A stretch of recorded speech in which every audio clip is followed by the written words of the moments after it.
G맨 라디오 뉴스.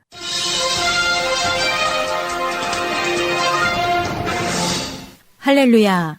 우리 구주 예수님의 이름으로 이 모든 소식이 선교사님들께 영광이 되기를 기원합니다.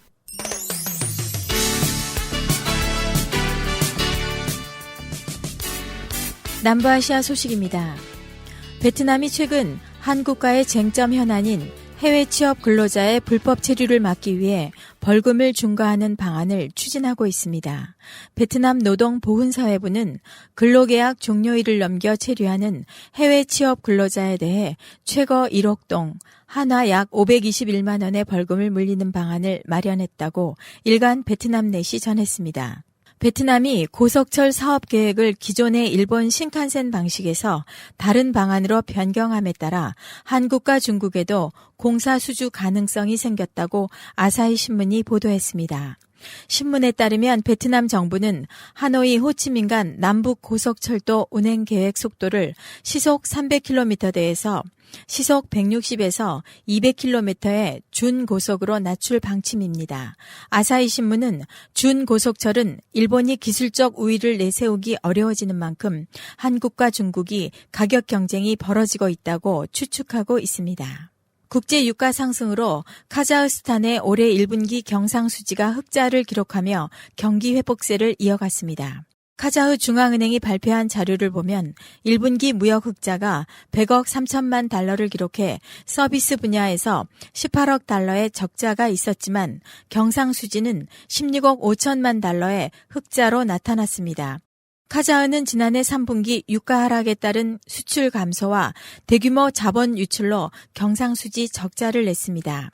국제통화기금은 2013년 카자흐의 경제 성장률을 5.5%로 전망하며 경기 회복세가 이어질 것으로 내다봤습니다.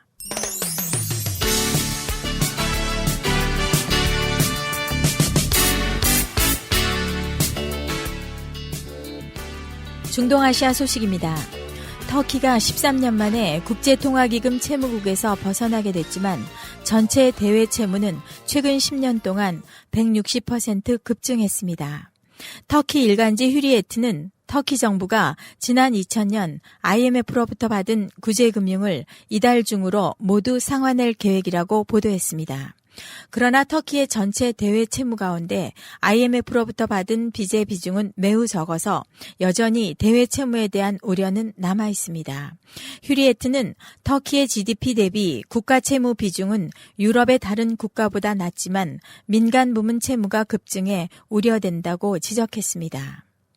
쿠웨이트에서 여성 스포츠 활동의 문이 서서히 열리고 있는 가운데 지난 9일 아마추어 여자 농구 경기가 처음으로 공개적으로 열렸습니다. 농구 동호인들이 참여하는 클럽들 사이에 체육관에서 벌어진 이날 경기에는 수백 명의 팬이 몰려 성황을 이뤘습니다. 당국의 여자 스포츠 허용 계획의 일환으로 치러진 경기에서 일부 선수는 레깅스와 히잡을 착용했으나 짧은 바지와 티셔츠를 입은 선수도 있었습니다. 해외에서 벌어진 경기에 출전한 경력이 있다는 한 선수는 오래전에 이 같은 여자 스포츠 경기가 있어야 했다면서 마침내 시합을 할 수 있어 기쁘다고 오랫동안 공개 경기를 할 수 있도록 노력했다고 말했습니다. 또한 당국이 더 많은 종목도 허용하겠다고 약속했습니다. 쿠웨이트 당국은 농구뿐만 아니라 탁구, 육상 경기 등 다른 종목에도 여성 참여를 허용한다는 방침을 세워놓고 있습니다.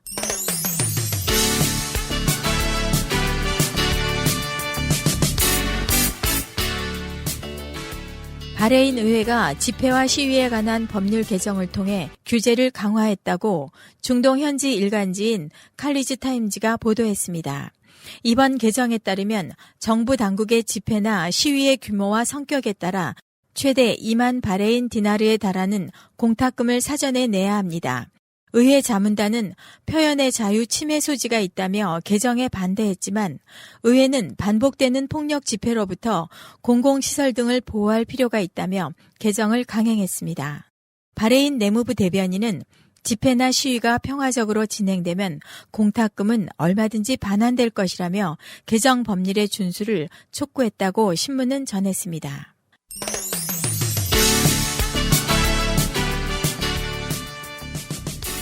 아프리카 소식입니다. 우리나라가 남부 아프리카 짐바브웨에 처음으로 한국인 교사를 파견해 수학, 과학, 한글과 한국 전통 문화를 가르치게 되었습니다. 국립국제교육원 하태윤 원장이 지난 7일 짐바브웨 수도 하라레에서 교육부 장관과 교사 파견에 관한 협약을 체결했다고 밝혔습니다. 이에 따라 교육원은 오는 9월부터 수학과 과학 교사 3명씩 모두 6명을 파견해 약 1년여간의 수업을 진행할 예정입니다. 교육원은 우리나라가 아프리카에 교사를 파견하기는 이번이 처음이라고 말했으며 많은 의미를 부여했습니다. 한편 교육원은 에티오피아와 레소토, 스와질랜드, 키르기즈스탄에도 교사 파견을 추진 중이라고 덧붙였습니다. 남아프리카 공화국의 노벨 평화상 수상자인 투투 주교가 더 이상 여당인 아프리카 민족회의에 투표하지 않겠다고 밝혔습니다.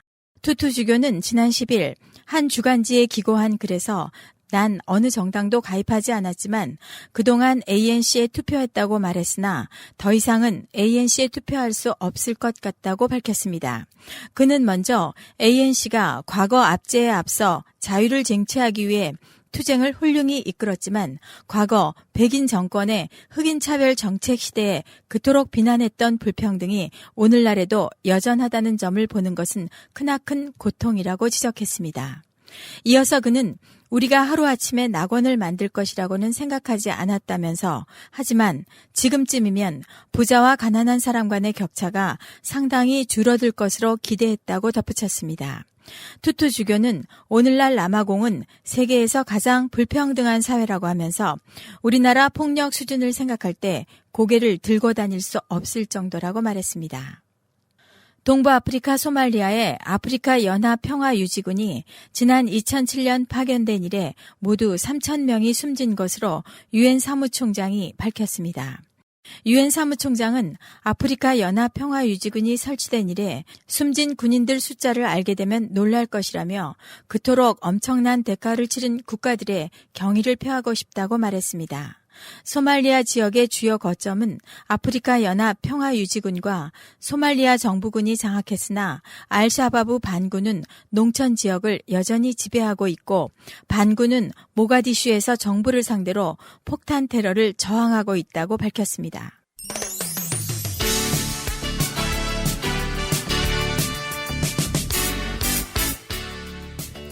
세계 각국의 소식을 듣고 계시는 지금 뉴스 속에서 하나님의 위로를 받기 원하며 찬양 한 곡 듣고 뉴스 이어가겠습니다. 이제 다시 주님 앞에 나와요. 언제나 변함없으신 주님, 우리들의 연약함을 앓을 때 주님의 전능하심 보이네. 이제 다시 주의 이름 불러요. 그곳엔 참된 기쁨 있어요. 우리들의 부족함을 앓을 때 주님의 승리하심 보이네.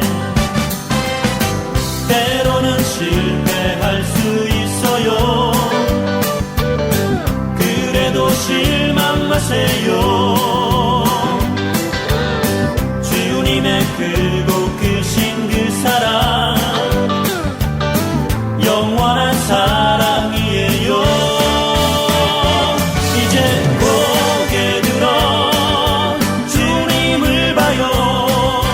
주님 사랑 느껴요. 이제 손을 들고 노래 불러요.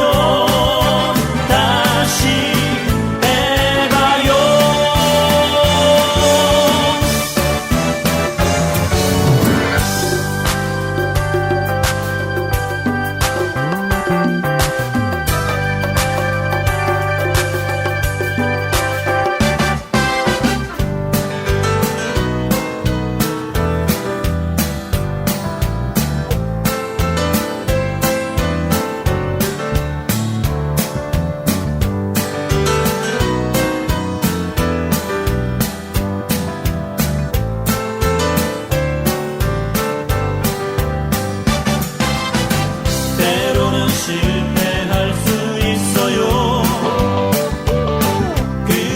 실망 마세요.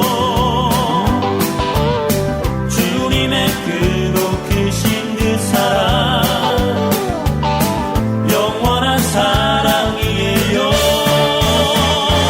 이제 고개 들어 주님을 봐요.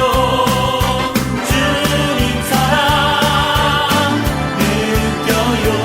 이제 손을 들고 노래 불러요. 다시 해봐요. 이제 고개 들어 주님을 봐요. 주님 사랑 느껴요. 이제 손을 들고 노래 불러요. 다시 해봐요.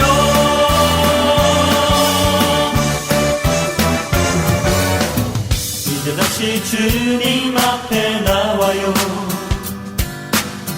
언제나 변함없으신 주님.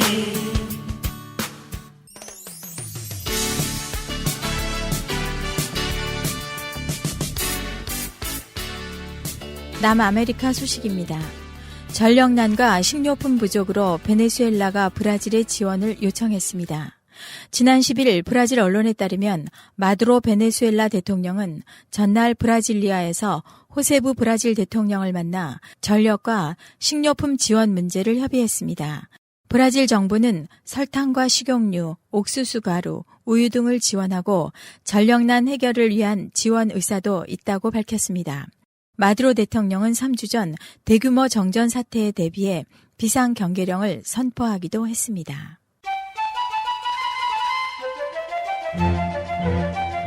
올해 세계 최대의 농업 국가인 브라질의 농산물 수확량이 역대 최대치에 달할 전망입니다. 현지 시간 10일 브라질 국립통계원에 따르면 올해 농산물 수확량은 1억 8,500만 톤으로 전망했습니다. 쌀과 옥수수, 대두 등 세 가지 곡물이 전체 수확량의 90%, 전체 재배 면적의 85%를 차지하고 있습니다.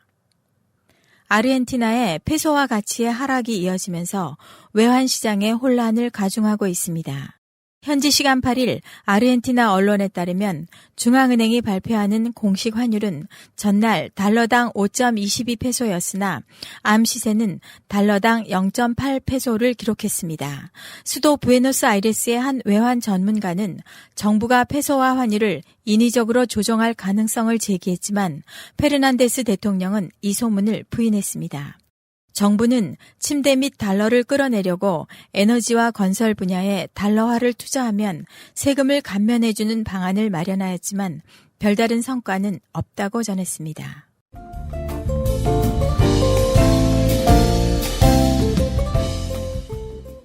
브라질 정부가 커피 원두값 폭락으로 고통받는 자국 농가를 규제하려는 조치를 발표하자 브라질 커피 농가는 정부 개입에 반색을 표했습니다. 브라질 커피위원회의 실라스 위원은 커피 원두값 안정에 도움을 줄 것이라고 밝혔습니다. 그러면서도 정부가 커피 원두를 직접 수매하기보다는 6년 전 중단한 보조금 프로그램을 회복시키는 것이 더 바람직하다는 대안을 제시하기도 했습니다.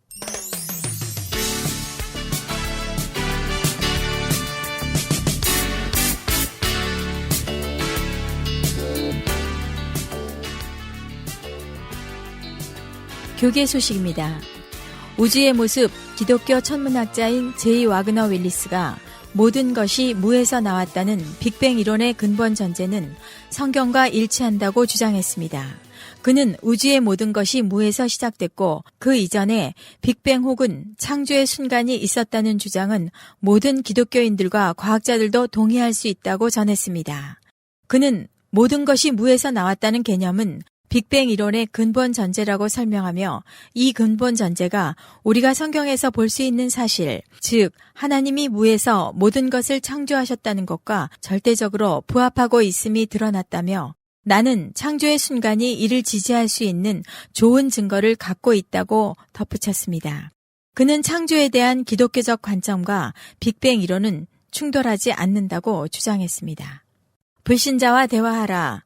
문화적 언어를 사용하라. 미국의 대표적 대형 교회를 이끌고 있는 두 젊은 목회자 앤리 스탠리 목사와 마크 드리스콜 목사가 잃어버린 이들에 대한 예민함을 주제로 한 설교에서 그 중요함을 강조했습니다. 먼저 스탠리 목사는 세미나에서 설교는 잃어버린 이들에게 초점을 맞춰야 할 뿐만 아니라 설교자들은 믿지 않는 이들에게 하나님을 믿지 않는 것을 허용해줘야 한다고 밝혀 눈길을 끌었습니다. 그는 우리는 교회에 다니지 않는 사람들이 믿지 않고 순종하지 않는 것을 이해해줘야 한다. 불신자들의 생각이나 태도를 허용해주는 것은 그들이 더 많이 스스로 하나님을 찾고자 하는 동기를 부여하기 때문에 오히려 이득이다. 이들이 교회 밖으로 나가더라도 스스로 하나님을 찾도록 하는 것이라고 전했습니다.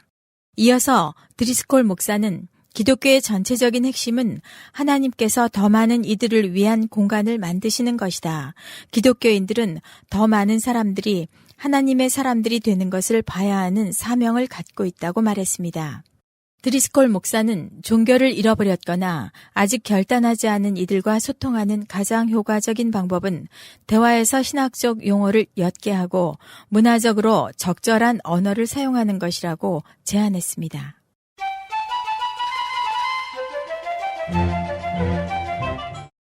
동성결혼 혹은 동성애 문제가 인권에서 평등권 논쟁으로 넘어가는 양상을 보이고 있습니다.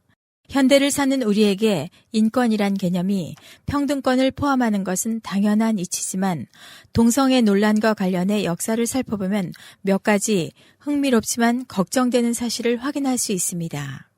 과거 동성결혼 지지자들의 주된 주장은 인권에 초점이 맞추어져 있었습니다. 인권의 기초가 되는 가장 중요한 두 개념인 하나님의 허락과 자연스러움이 동성결혼에 결여되어 있었기에 주장 자체는 그다지 받아들여질 수가 없었습니다. 서구적 혹은 기독교적 개념에서 볼 때 동성애는 하나님이 미워하시는 죄이자 가증한 것으로 묘사되고 있습니다. 이런 시점에서 동성애자들이 들고 나온 비장의 카드는 바로 태어날 때부터 유전적으로 라는 주장이었습니다. 천부이자 자연스러움이라는 것입니다. 이를 의학적으로 뒷받침하기 위해 수많은 연구가 쏟아졌지만 아직도 태어날 때부터 유전적으로 동성애자가 된다는 근거는 없습니다. 예를 들어 1993년 동성애자 학자인 딘 해머가 동성애 유전자가 존재한다고 발표해 대대적인 논란이 된 적이 있습니다. 그러나 그가 신봉하는 진화론적 관점에서 볼 때는 열성 형질인 동성애 유전자가 유전된다는 것도 논리적으로 말이 안 되거니와 그가 1995년 이를 보강하기 위해 재차 연구를 했을 때 동성애 유전자가 동성애와 아무 관계도 없음을 확인한 것입니다. 따라서 현재 동성결혼 지지자들이 주장하는 동성결혼을 할 인권이라는 것은 아예 인권의 범주에 포함조차 될 수 없습니다. 다만 하나님과 자연 법칙 안에서 진실로 자유로우며 평등하고 사랑받는 가운데 상처와 고통을 치유받아야 할 권리는 있다고 말했습니다.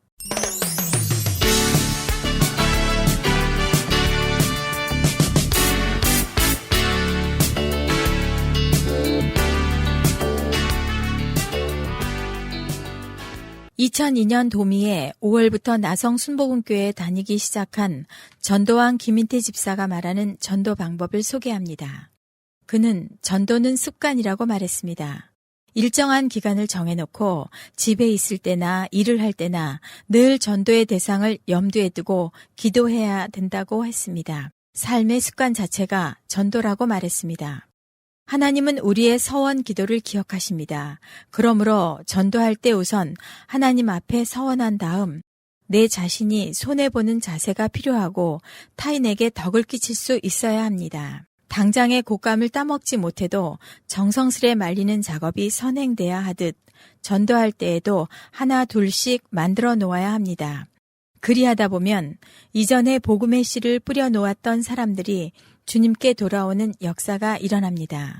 결코 하루아침에 되는 것은 아닙니다. 습관만 되면 그 다음엔 하나님께서 하십니다. 그는 부족하지만 전도할 수 있다는 자신감을 갖는 게 가장 중요하다고 강조했습니다.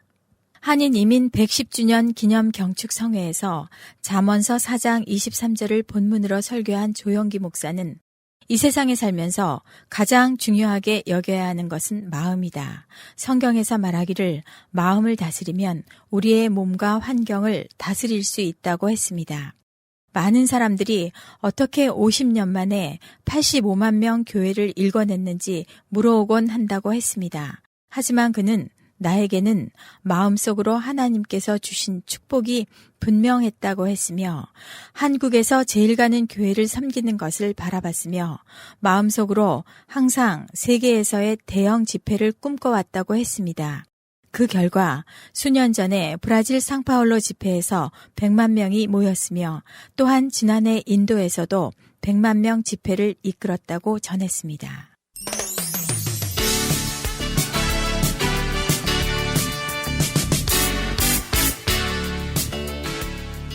GMN 뉴스 지금까지 진행해 원경미였습니다.